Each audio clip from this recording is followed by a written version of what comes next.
में जो यहूदियों का बाइबल का हिस्सा है उसमें कहानी आती है, उसको बोलते हैं बेबीलोनिया की या बाबिल की कहानी। कहानी ये है कि एक बार ईश्वर ने, यहूदियों के ईश्वर याहवे ने, जब देखा कि मनुष्य बहुत पाप कर रहे हैं तो उसने बहुत तेज बाढ़ पैदा की। ये वही बाढ़ है जो आपने आज से 10 साल पहले एक फिल्म 2012 में देखी होगी। ये उसी बाढ़ की कहानी है। इतनी ज्यादा बाढ़ की सारी इंसानी सभ्यता नष्ट हो जाए, क्योंकि ये लोग इतने पापी हैं। और ईश्वर को ये लगा कि मैंने गलती कर दी इन लोगों को मनुष्य बना के, इनके तो पाप खत्म नहीं होते हैं। नाराज होकर उसने सारी सभ्यता को विनाश करने के कगार पे खड़ा कर दिया। हम भारतीय सभ्यता में प्रलय की कल्पना करते हैं, कुछ कुछ वैसी कल्पना वहां पर एक बाढ़ की कल्पना है। और तब ईश्वर को यह भी लगा कि अगर सारे खत्म हो जाएंगे तो सृष्टि बनाने का जो पर्पस था वो खत्म हो जाएगा।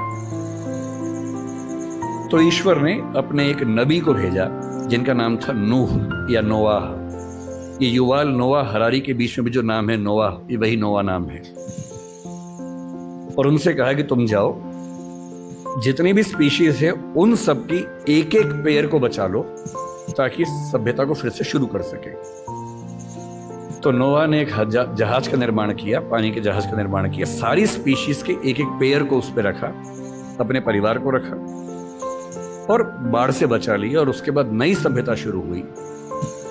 और जब नई सभ्यता शुरू हुई तो बेबीलोनिया के राजा के मन में एक विचार आया कि अगर हम एक इतनी ऊंची मीनार बना लें कि किसी भी बाढ़ में हम डूबे ही नहीं तो चिंता खत्म हो जाएगी। तो बाबेल नाम के स्थान पर, बेबीलोनिया का स्थान था, एक टावर बनना शुरू हुआ। ये बाइबल में जेनेसिस की कहानी है। टावर बनने लगा, काफी ऊंचा बन गया। पर बनते बनते ईश्वर को यह लगा कि ये मेरी शान में गुस्ताखी हो रही है, क्योंकि मैं बाढ़ ले आऊंगा उससे बचने के लिए ये मेरे खिलाफ साजिश कर रहे हैं। तो ईश्वर ने क्या किया, एक कमाल कर दिया। उसने उस टावर पर काम करने वाले व्यक्तियों और बाकी व्यक्तियों को भाषाओं में बांट दिया ताकि वो एक दूसरे की बात ना समझ सके। और एक कहानी चलती है कि अगर आप चाहते हैं कि सारे मनुष्य एक ना हो तो उनको भाषाओं में बांट दीजिए। और उसके बाद से आज तक सारे मनुष्य आपस में झगड़ा कर रहे हैं। ये कहानी ऐतिहासिक रूप से कितनी सही है मुझे नहीं पता, मिथक है, धर्म की बात है। पर ऐसी कहानियां किसी कंसेप्ट को समझने के लिए बहुत काम की कहानियां होती हैं। और जब मैं भाषा के प्रश्न को देखता हूं तो मैं दो नजरियों से देखना पसंद करता हूं। पहली बात, भाषा वो है जो हमें मनुष्य बनाती है। और इस संसार में जहां 3 ट्रिलियन या 1 ट्रिलियन स्पीशीज संघर्ष करती हैं, उनमें हमें सबसे ज्यादा मजबूत बनाती है।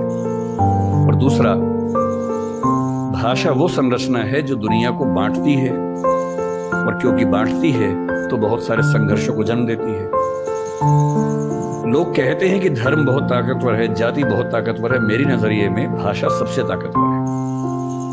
अगर धर्म बहुत ताकतवर होता तो पाकिस्तान बनने के बाद बांग्लादेश की जरूरत क्यों पड़ती? मुसलमानों के लिए नया देश चाहिए तो पाकिस्तान बन गया। पाकिस्तान और बांग्लादेश में मुसलमान ही तो थे। अंतर क्या था कि एक तरफ के मुसलमान उर्दू और पंजाबी बोलते हैं, एक तरफ के मुसलमान बांग्ला बोलते हैं।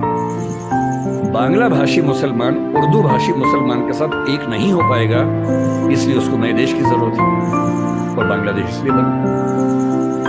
आप श्रीलंका के झगड़े को कितना भी हिंदू और बौद्ध झगड़ा कह लीजिए, दरअसल वो तमिल और सिंगली भाषाओं का झगड़ा है। ये जो भाषाओं के झगड़े हैं